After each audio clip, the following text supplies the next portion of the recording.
हमारे चैनल पे जितने भी लेटेस्ट वीडियो अपलोड होते हैं उसकी इन्फॉर्मेशन सबसे पहले पाने के लिए हमारे इस यूट्यूब चैनल को सब्सक्राइब करना बिल्कुल भी मत भूलिए और इस बेल के आइकन यानी कि इस घंटे के आइकन पे प्रेस करना बिल्कुल भी मत भूलिए। अगर आप ऐसा करते हैं तो हमारे जितने भी लेटेस्ट वीडियो अपलोड होते हैं उसकी इन्फॉर्मेशन सबसे पहले और फ्री में पा सकते हैं।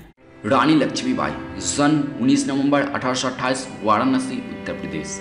मृत्यु 18 जून 1858, कोटा की सराय ग्वालियर। कार्यक्षेत्र झांसी की रानी, 1857 के प्रथम भारतीय स्वतंत्रता संग्राम की वीरांगना।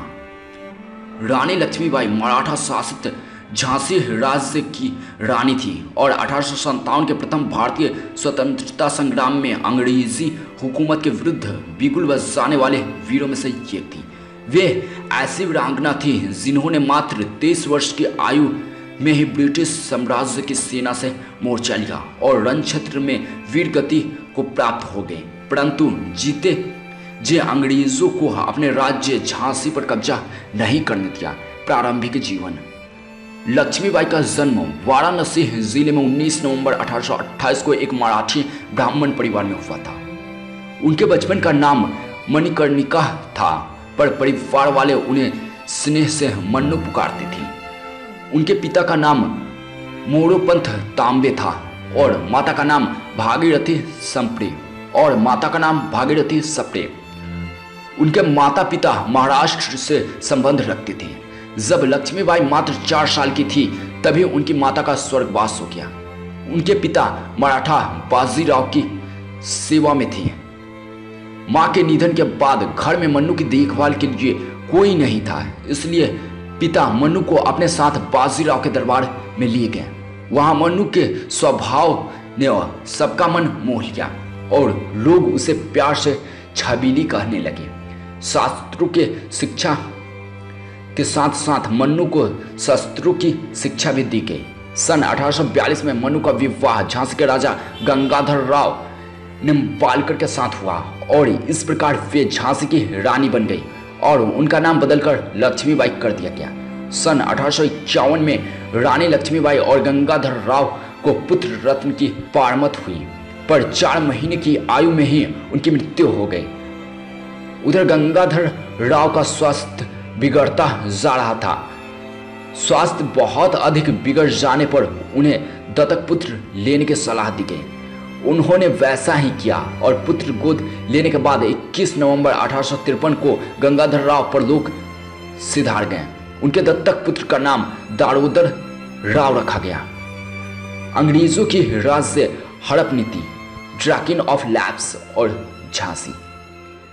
ब्रिटिश इंडिया के गवर्नर जनरल डलहौजी की राज्य हड़प नीति के अंतर्गत अंग्रेजों ने बालक दामोदर राव को झांसी राज्य का उत्तराधिकारी मानने से इनकार कर दिया और ड्रैगन ऑफ लैप्स नीति के तहत झांसी राज्य का विलय अंग्रेजी साम्राज्य में करने का फैसला कर लिया। हालांकि रानी लक्ष्मीबाई ने अंग्रेज वकील जॉन लैंग की सलाह ली और लंदन की अदालत में मुकदमा दायर कर दिया, पर अंग्रेजी साम्राज्य के विरुद्ध कोई फैसला हो ही नहीं सकता था, इसलिए बहुत बहस के बाद इसे खारिज कर दिया गया। अंग्रेजों ने झांसी राज्य का खजाना जब्त कर लिया और रानी लक्ष्मीबाई के पति गंगाधर राव के कर्ज को रानी के सालाना खर्च में से काटने का हुक्म दे दिया।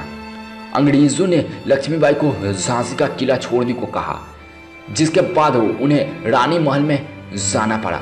7 मार्च 1854 को झांसी पर अंग्रेजों का अधिकार कर दिया।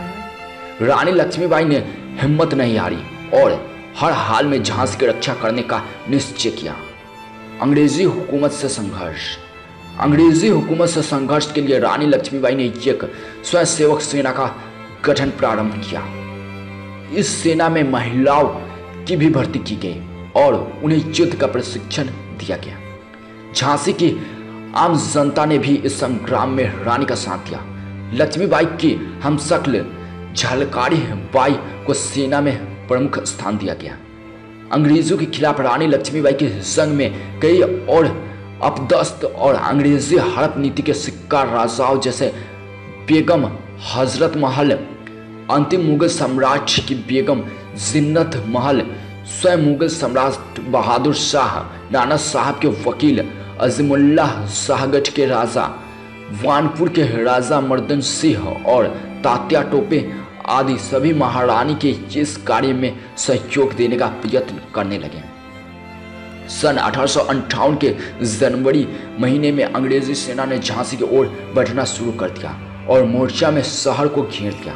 लगभग 2 हफ्तों के संघर्ष के बाद अंग्रेजों ने शहर पर कब्जा कर लिया, पर रानी लक्ष्मीबाई अपने पुत्र दामोदर राव के साथ अंग्रेजी सेना से बचकर भाग निकली। झांसी से भागकर रानी लक्ष्मीबाई कालपी पहुंची और तात्या टोपे से मिली। तात्या टोपे और लक्ष्मीबाई की संयुक्त सेना ने ग्वालियर के विद्रोही सैनिकों की मदद से ग्वालियर के एक किले पर कब्जा कर लिया। रानी लक्ष्मीबाई ने जी जान से अंग्रेजों सेना का मुकाबला किया, पर 17 जून 1858 को ग्वालियर के पास कोटा के सराय में ब्रिटिश सेना से लड़ते लड़ते वीर गति को प्राप्त हो गई।